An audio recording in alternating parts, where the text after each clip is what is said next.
Katrin Asaf is on Napa Valley Drive. An apartment complex was heavily damaged there. Katrin, we saw the images earlier. What does it look like tonight?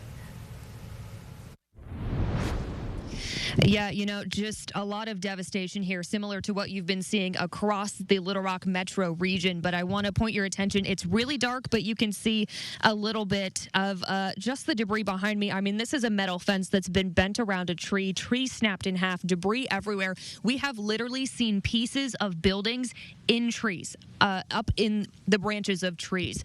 We've seen insulation from apartment complexes in the trees. Again, it's really dark over here, but here's another apartment complex. We're in front of the Lennox Apartments, and this is the Carley Forest apartment over here. There are buildings here that have literally been ripped in half from the wind. Walls missing. You can look directly inside those apartments to see the ceiling fans still spinning because of the wind. Just incredible devastation here. Now, a lot of people are actually still here going through these apartments, trying to pick up whatever they can, luggage, pets, babies, anything they can carry to get out of this area and come back and grab medications, things that they had to leave behind when they were told to evacuate this area because they weren't sure if these apartments were safe for people to be in.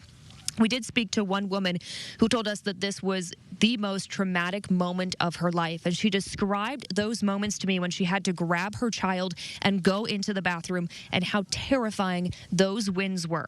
Here's what she had to say. Our building started to shake, so I ran and I grabbed my daughter and just ran to the tub, and stuff started falling, glass started falling, and next thing you know, like, it got quiet, and then someone came and knocked on my door. The maintenance man came and knocked on my door and asked if was I okay, and I just went out, and nothing could prepare me for what I saw when I left out of my apartment.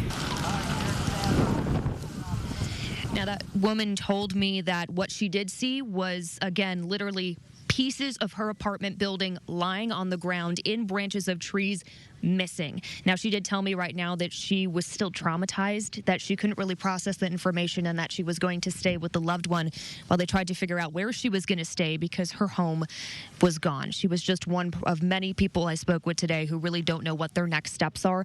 They're grateful to be alive, they tell me, but they really don't know what comes next because their homes and everything inside of them are just completely destroyed today. So, of course, we're going to continue to keep you updated, but here in Western Little Rock, a lot of damage and a lot of broken hearts today, I think, all across the Little Rock metro region.